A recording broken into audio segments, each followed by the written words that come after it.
How do you know? I have my ways of knowing, Miss Carroll. Oh, look. What is it? That French window to the left of the front door. Yes. It's partly open. Well, there's nothing in that, necessarily. Templeton said he'd lost his key. He might have had to open a window. Oh, that's true, but... So you see it, too, do you? See what?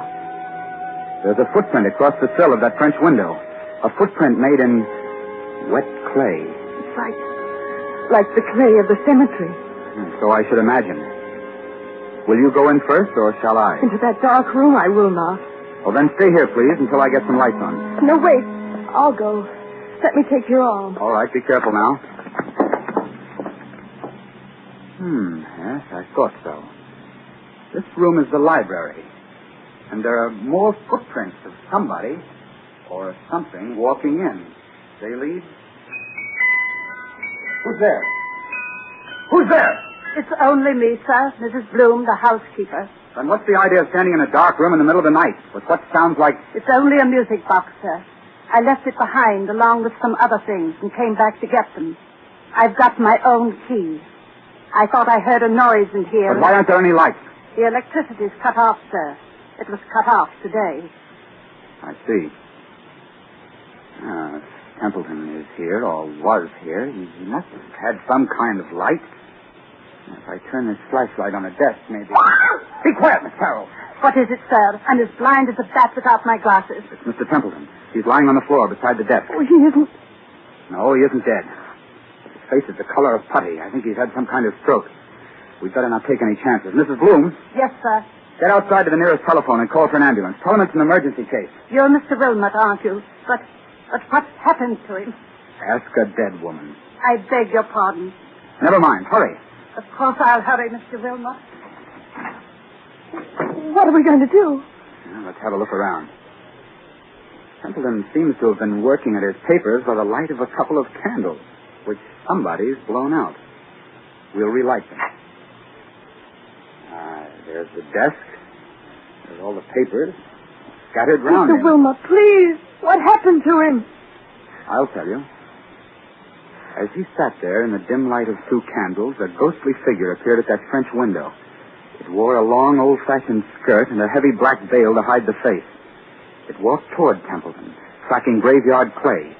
It stretched its arms to him like this. Keep away from me, please. Templeton couldn't stand it. He collapsed. And now, before the old housekeeper returns, would you care to hear how the whole trick was worked? Trick? What trick? Have you heard about the ghost voice that talked on a disconnected telephone? Oh, yes. Yes, he said something about it this morning, but I thought he wasn't himself. He wasn't, but he heard it. Remember Mrs. Bloom's story about the telephone man? Yes. Well, they don't send a man round to yank the whole apparatus off the wall, put it on the desk, and say he'll be back for it next day. This man from the telephone company was an imposter. The man from the telephone company was an imposter? Exactly. Oh, look, he's moving his hands. He's trying to open his eyes. Isn't there anything we can do for him? No, there's nothing we can do till the doctor arrives. In the meantime, listen to me. All right. What did this imposter do? He took away the real phone and substituted a spirit telephone. You don't know what a spirit telephone is? No, of course not. It's an old device used by fake mediums. You see a telephone without wires standing on a desk, like that one. You pick up the receiver and talk to the dead. Of course, you never really talk into the phone at all. But if you don't talk into the phone, then... Fixed underneath the desk is a tiny microphone with hidden wires leading to another room in the same house. That microphone picks up every word you think you are saying to the phone. Is that clear? I think so. Now, the dummy telephone is really a low-power radio receiving set. Somebody in another room can talk back to you after hearing what you say on the wired microphone. Then, Mr. Templeton... If Templeton hadn't rung Meadowvale 1212, then rest assured that same number would have rung him. Well, then the scheme couldn't fail either way. But, you see, there's one thing in this matter I haven't got quite clear even yet. And what's that? Tell me, Miss Carroll, just why did you work this whole trick? Why did you try to scare your father to death? My father? Templeton is your father, isn't he?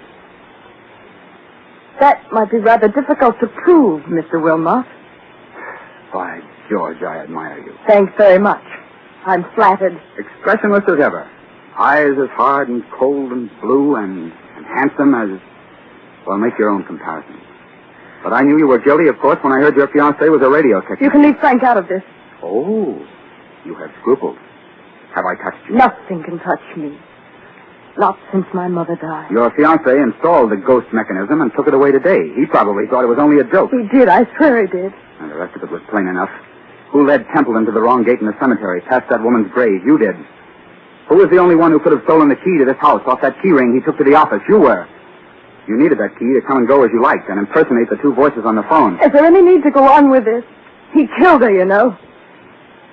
You mean Templeton killed your mother? Oh, not with a knife or a bullet or poison. All he did was break her heart. And that's no offense in law. Steady now. Well, I've done what I wanted to do. I've thrown his whole rotten life to pieces. And there he is, gasping for breath on the floor. And I'm glad. Oh, God, forgive me. He is my father. Does he know you're his daughter? No, of course not.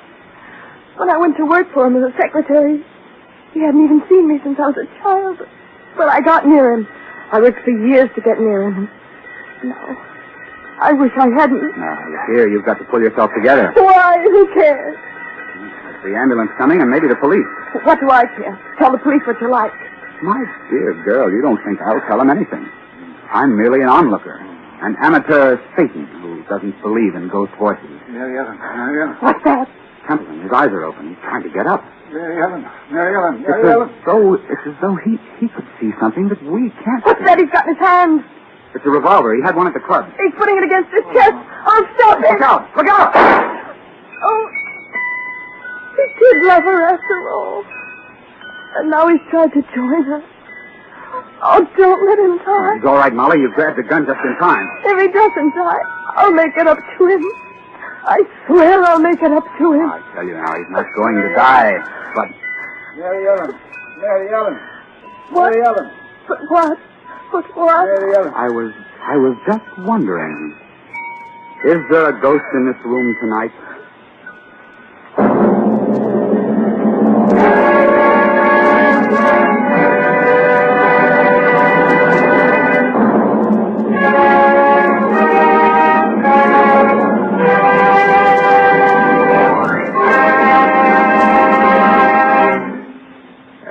So closes The Dead Sleep Lightly, starring Walter Hampton, Susan Hayward, and Lee Bowman.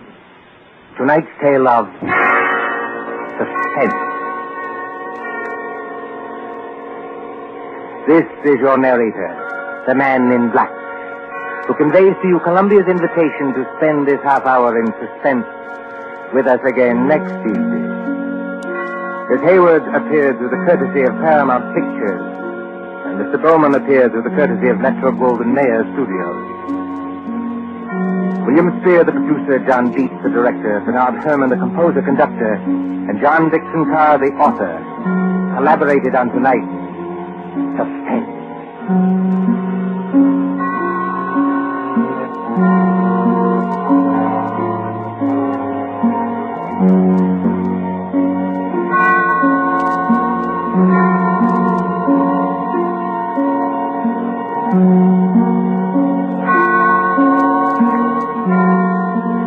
This is the Columbia Broadcasting System.